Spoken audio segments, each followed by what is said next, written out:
GettyThe began when Mr. Johnson let it be known his intent to raise the demand for extra NHS spending. At a heated meeting of her top team, the Prime Minister lectured the Foreign Secretary about the need to keep ministerial discussions private. Her curt putdown preempted an attempt by Mr. Johnson to demand an extra £5 billion for the health service in the current parliamentary term during the weekly gathering.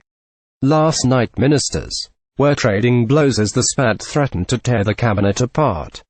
The extraordinary row erupted when the Foreign Secretary let it be known that he intended to raise the demand for extra NHS spending ahead of yesterday's meeting. "I'm talking to you, Foreign Secretary Theresa May," Mr. Johnson, who was a leading figure in the Leave campaign in the run-up to the 2016 EU referendum, told allies of his desire to deliver the campaign promise of spending the cash saved from scrapping the UK's annual budget contribution to Brussels on health care. But before he had a chance to raise the issue at yesterday's cabinet meeting, the Prime Minister announced that decisions about the Brexit dividend will not be made until next year when the country leaves the bloc. She also insisted the savings would go to several priority areas including education and housing as well as health. In an hour-long discussion of the issue, several cabinet ministers were understood to have admonished Mr. Johnson for allowing his feelings on the issue to publicly reported.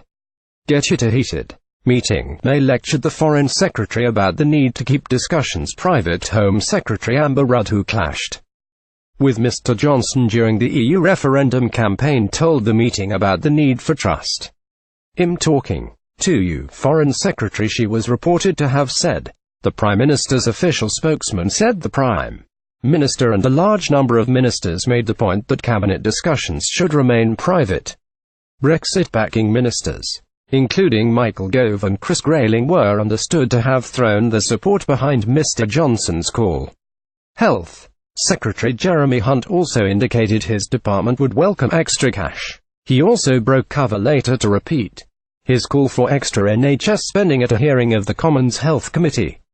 "I don't think any health secretary is ever going to not support potential extra resources for his department," Mr. Hunt said. He added, "Let's say that there's a Brexit debate and there's an NHS debate, and just occasionally those two debates come together." An ally of the Foreign Secretary said Boris believes that if the Tories are going to beat Corbyn at the next election, they must make the NHS a top priority and deliver new funding. Ministers including Michael Gove and Chris Grayling were thought to have supported Mr. Johnson earlier. Chancellor Philip Hammond took a swipe at the Foreign Secretary, speaking at an EU finance ministers meeting in Brussels.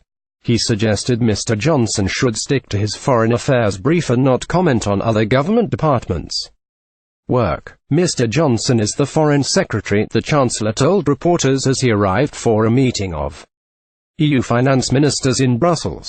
"I gave the Health Secretary an extra £6 billion at the recent budget, and we will look at departmental allocations again at the spending review when that takes place."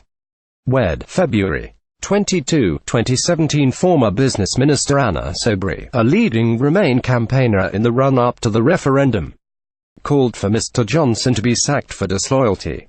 The Prime Minister should have sacked Boris Johnson for long-standing incompetence and disloyalty, she said on Twitter. "Unless Theresa May acts now, Boris will bring her down."